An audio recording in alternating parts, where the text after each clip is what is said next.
నేను doctor జీపీవి Subbaiah, spine surgeon, Hyderabad. మనం ఈ వైటమిన్స్ గురించి సిరీస్ చేసాం, చాలా వైటమిన్స్ గురించి మాట్లాడుకున్నాము. సో ఈరోజు మనం వైటమిన్ ఈ గురించి మాట్లాడుకుందాం. నేను ఎప్పుడు వీడియో స్టార్ట్ చేయబోయే ముందు ఈ వైటమిన్స్ గురించి, మనం వైటమిన్స్ని 2 గ్రూప్స్ కింద చూస్తాము. ఒకటి వాటర్ సాల్యుబుల్ వైటమిన్స్ అంటాము, రెండోది ఫ్యాట్ సాల్యుబుల్ వైటమిన్స్. ఈ వాటర్ సాల్యుబుల్ వైటమిన్స్లో ఈ బి కాంప్లెక్స్ వైటమిన్ సి వస్తాయి అన్నమాట. అదే ఈ ఫ్యాట్ సాల్యుబుల్ వైటమిన్స్లో vitamin A, D, E, K. So ఇప్పుడు మనం వైటమిన్ ఈ గురించి మాట్లాడుకుంటున్నాం కదా. సో ఇది ఫ్యాట్ సాల్యుబుల్ వైటమిన్ అన్నమాట. సో వైటమిన్ ఈ అంటే ఇది యాక్చువల్గా ఒక సింగిల్ విటమిన్ కాదండి, 8 కాంపౌండ్స్ని కలిపి వైటమిన్ ఈ అంటారనమాట. ఇందులో ఈ 8 కాంపౌండ్స్లో కూడా ఈ 4 కాంపౌండ్స్ని టోకోఫెరాల్స్ అంటాము, ఇంకొక 4 కాంపౌండ్స్ని టోకోట్రైఈనాల్స్ అంటాం అన్నమాట. సో వైటమిన్ ఈ అనేది ఒకటి సింగిల్ కాంపౌండ్ కాదు, 8 కాంపౌండ్స్. ఈ 8 కాంపౌండ్స్లో ఒక 4 టోకోఫెరాల్స్ అంటారు, ఒక 4 టోకోట్రైఈనాల్స్ అంటారు. సో ఈ టోకోట్రైఈనాల్స్ని మనం పక్కన పెడదాం, ఎందుకంటే ఇవన్నీ న్యాచురల్గా ఉండే వైటమిన్స్ కాదు, ఇదన్నీ సింథటిక్, దాదాపు సింథటిక్ వైటమిన్స్ కిందే చెప్పుకోవాలి. సో ఈ టోకోఫెరాల్స్ దగ్గరికి వస్తాం. ఈ 4ను ఆల్ఫా, బీటా, గామా, డెల్టా అంటే ఆల్ఫా టోకోఫెరాలు, బీటా టోకోఫెరాలు, గామా టోకోఫెరాలు అట్లా అంటారనమాట. మనకి న్యాచురల్గా మనం తినే ఆహార పదార్థాల్లో ఉండే వైటమిన్ ఈ ఎక్కువ శాతం, దాదాపు 90% ఈ ఆల్ఫా టోకోఫెరాల్.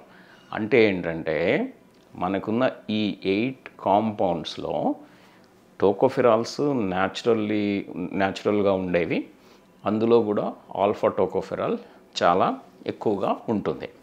సరే, ఇప్పుడు మనకి ఈ వైటమిన్ ఈ మన శరీరంలో ఎటువంటి ఫంక్షన్స్ని ఎలా పనిచేస్తుంది, దాని ఉపయోగాలు ఏంటి అనేది ఒకసారి మనం చూస్తే, ఫస్ట్ ఏంటంటే ఇది ఈ రక్తనాళాలు ఉన్నాయి కదండి, ఈ రక్తనాళాల్లో ఈ బ్లడ్ క్లాట్స్ మనకి వయసు పెరిగే కొద్దీ ఈ రక్తనాళాల్లో ఈ క్లాట్స్ లాగా ఫామ్ అయ్యి రక్త సరఫరాని తగ్గిస్తాయి అన్నమాట.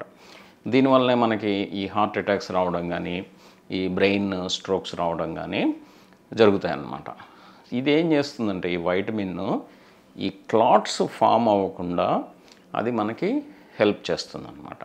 అంటే ఏంటంటే దీనివల్ల మనకి ఈ హార్ట్కి సంబంధించిన ఆరోగ్యం మెయింటైన్ అవ్వడానికి, బ్రెయిన్కి సంబంధించిన ఆరోగ్యం మెయింటైన్ అవ్వడానికి, ఈ నరాలకు సంబంధించిన ఆరోగ్యం మెయింటైన్ అవ్వడానికి అవకాశం ఉంటుంది. ఏది వైటమిన్ ఈ వలన. ఇది మెయిన్ ఫంక్షన్ అన్నమాట. అదే రెండో ఫంక్షన్ ఏంటంటే ఇమ్యూన్ ఫంక్షన్. అంటే మన ఇమ్యూనిటీ స్ట్రాంగ్గా ఉండాలి అంటే మనకు తెలిసిందే, ఇమ్యూనిటీ తగ్గితే మనకి రకరకాల ఇన్ఫెక్షన్స్ రావడానికి సో అవకాశాలు ఉన్నాయన్నమాట. మెయిన్గా ఈ 2 ఫంక్షన్స్. ఇంకోటి మూడోది ఇంపార్టెంట్ ఫంక్షన్ ఏంటంటే ఈ ఐలో ఫంక్షన్ ఉంటుంది. ఐలో ఫంక్షన్ ఏంటంటే మనకి ఏజ్ పెరిగే కొద్దీ ఈ క్యాటరాక్ట్స్ వస్తాయి కదండి, శుక్లాలు అంటారు. అంతేకాకుండా ఏజ్ రిలేటెడ్ మ్యాక్యులర్ డీజనరేషన్ అంటాం. ఐ లోపల మన రెటీనా ఉంటుంది కదండి, ఆ రెటీనా మనకి లోపల ఒక పార్ట్ ఉంటుంది మ్యాక్యులా అనేది. అది మనకి వయసు పెరిగే కొద్దీ అందులో మార్పులు వచ్చి మనకి బ్లైండ్నెస్, అంటే వయసు పెరిగే కొద్దీ మనకి చూపు తగ్గడం, పూర్తిగా బ్లైండ్నెస్ రావడానికి కూడా అవకాశాలు ఉంటాయి. సో ఇవి కూడా రాకుండా ఈ వైటమిన్ ఏ ఆపే ఛాన్సెస్ ఉంటాయన్నమాట. సో ఈ కార్డియోవాస్కులర్ హెల్త్, హార్ట్ ప్రాబ్లమ్స్ రాకుండా ఉపయోగపడుతుంది, ఈ ఇమ్యూన్ ఫంక్షన్లో ఉపయోగపడుతుంది, మనకి ఐ హెల్త్ అంటే మన కంటి ఆరోగ్యానికి కూడా ఉపయోగపడుతుంది. ఇంకొకటి ఏంటంటే ఇది స్కిన్ హెల్త్, హెయిర్ బాగా ఉండడానికి కూడా ఉపయోగపడుతుంది. ఇంకొకటి మోస్ట్ ఇంపార్టెంట్ ఫంక్షన్ ఏంటంటే యాంటీ ఆక్సిడెంట్ ఫంక్షన్ అంటాం. యాంటీ ఆక్సిడెంట్ ఫంక్షన్ అంటే ఇప్పుడు మన శరీరంలో చాలా రియాక్షన్స్ అవుతూ ఉంటాయి కదండి. ఇప్పుడు మనం తీసుకున్న ఆహారం దాన్ని ఎనర్జీగా మన శరీరం కన్వర్ట్ చేస్తుంది. ఈ కన్వర్ట్ చేసే భాగంలో మనకి రకరకాల రియాక్షన్స్, కెమికల్ రియాక్షన్స్ జరుగుతాయి మన శరీరంలో. ఈ కెమికల్ రియాక్షన్స్కి బై ప్రోడక్ట్స్ కింద ఫ్రీ ఆక్సిజన్ రాడికల్స్ అని జనరేట్ అవుతాయి అన్నమాట. ఈ ఫ్రీ ఆక్సిజన్ రాడికల్స్ మన కణాలని డ్యామేజ్ చేయడానికి అవకాశాలు ఉంటాయి. యాక్చువల్గా వీటిని మేము ROS అంటాం, రియాక్టివ్ ఆక్సిజన్ స్పీషీస్ అని. సో వీటిల్ని సప్రెస్ చేయడానికి వైటమిన్ E పనికొస్తుందన్నమాట. అంటే ఏంటంటే ఈ యాంటీ ఆక్సిడెంట్ ప్రాపర్టీ వలన మన కణాలు డ్యామేజ్ కాకుండా ఉంటాయి.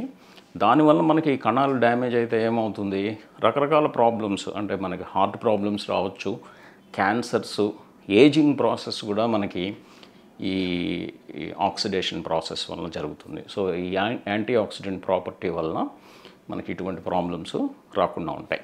ఇవండి వైటమిన్ E నార్మల్గా మన బాడీలో చేసే పనులు.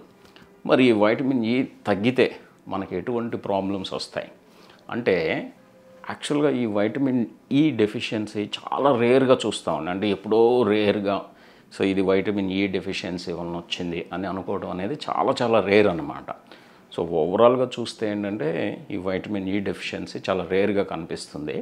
కానీ ఒకవేళ వస్తే దీనివల్ల ఏంటంటే మనకి, నేను చెప్పాను కదండి, నరాల హెల్ప్కి ఇది నరాలు ఆరోగ్యంగా ఉండడానికి ఇది పనిచేస్తుందని చెప్పి. సో పెరిఫరల్ న్యూరోపతి అంటే నరాల్లో మార్పులు రావడం, మన నడకలో తేడా రావడం, దానివల్ల అది కండరాల నొప్పికి, కండరాలు మయోపతీస్ అంటాము, కండరాల్లో ప్రాబ్లం వచ్చి కండరాల నొప్పులు రావడానికి అవకాశాలు ఉంటాయి అన్నమాట. అందుకే కొంతమంది డాక్టర్స్ ఈ కండరాల నొప్పి ఉన్న వాళ్ళకి ఈ వైటమిన్ E ఇస్తూ ఉంటారు. అంటే మెడిసిన్ కింద వైటమిన్ E సప్లిమెంట్స్ ఇస్తారన్నమాట. కానీ ఈ వైటమిన్ E నేను చెప్పాను కదండి, ఈ ఫ్యాట్ సాల్యుబుల్ వైటమిన్ అనేది ఇది మనకి తీసుకునే కొంది, మనం ఏదైనా సప్లిమెంట్స్ మీరు తీసుకుంటున్నారు, మన శరీరంలో అది డిపాజిట్ అవ్వడానికి అవకాశాలు ఉన్నాయన్నమాట. సో అలా డిపాజిట్ అయితే వైటమిన్ E లెవెల్స్ ఉండాల్సిన దానికంటే ఎక్కువగా ఉండడానికి అవకాశాలు ఉంటాయి. అలా ఉన్నప్పుడు మనకి రకరకాల ప్రాబ్లమ్స్ వచ్చే ఛాన్సెస్ ఉన్నాయన్నమాట. మేజర్గా ఏంటంటే మనకి రీసెంట్ స్టడీస్లో తెలిసింది, ఈ వైటమిన్ E ఎక్కువగా తీసుకోవడం వలన బ్లీడింగ్ టెండెన్సీస్, అంటే మన శరీరంలో బ్లీడింగ్ అది అవ్వడానికి, ఎస్పెషల్లీ బ్రెయిన్లో బ్లీడింగ్ ఇటువంటివి రావడానికి అవకాశాలు ఉన్నాయన్నమాట. సో అందుగురించే మీరు వైటమిన్ E అదే పనిగా డాక్టర్ ప్రిస్క్రిప్షన్ లేకుండా సొంతగా వైటమిన్ E సప్లిమెంట్స్ తీసుకోవద్దు. తీసుకుంటే ఇటువంటి ప్రాబ్లమ్స్ రావడానికి అవకాశాలు ఉన్నాయి. ఇంకొకటి ఏంటంటే ఈ వైటమిన్ E వలన ఇలా బ్లీడింగ్ అవుతుంది కాబట్టి కొంతమంది ఏంటంటే ఇప్పుడు హార్ట్ ప్రాబ్లమ్స్ ఉన్నవాళ్ళు కానీ, కొన్ని బ్రెయిన్ రిలేటెడ్ ప్రాబ్లమ్స్ ఉన్నవాళ్ళు కానీ ఈ బ్లడ్ థిన్నర్స్ తీసుకుంటూ ఉంటారు. ఈ బ్లడ్ పలచబడడానికి మెడిసిన్స్ వాడుతూ ఉంటారు అన్నమాట. సో ఈ బ్లడ్ పలచబడడానికి మెడిసిన్స్ వాడేవాళ్ళు ఈ వైటమిన్ E కూడా తీసుకుంటే ఈ బ్లీడింగ్ టెండెన్సీస్, ఈ బ్లీడింగ్ అయ్యే అవకాశాలు ఎక్కువగా ఉండే ఛాన్సెస్ ఉన్నాయన్నమాట. సో అందు గురించి మనం ఈ బ్లడ్ థిన్నర్స్ తీసుకునేవాళ్ళు డెఫినెట్గా డాక్టర్ తోటి, మీరు ఒకవేళ వైటమిన్ E ప్రిస్క్రిప్షన్ ఏదైనా ఇస్తే మీరు డాక్టర్స్ తోటి డిస్కస్ చేసి అప్పుడు వైటమిన్ E తీసుకుంటే మంచిదన్నమాట. సో ఈ వైటమిన్ E డెఫిషియన్సీ అనేది చాలా రేర్గా కనిపిస్తుంది. ఈ దానివల్ల రకరకాల, అంటే మనం చెప్పుకున్న నరాల్లో మార్పులు, కండరాల నొప్పులు రావడానికి అవకాశాలు ఉంటాయి. వైటమిన్ E సప్లిమెంట్స్ వలన ఆ ప్రాబ్లమ్స్ తగ్గే ఛాన్సెస్ ఉన్నాయి. Vitamin E fat soluble vitamin కాబట్టి అది మన శరీరంలో ఎక్కువ అయితే, ఉండాల్సిన మోతాదు కంటే ఎక్కువ ఉంటే దాంతో ప్రాబ్లమ్స్ రావడానికి అవకాశాలు ఉంటాయి అన్నమాట.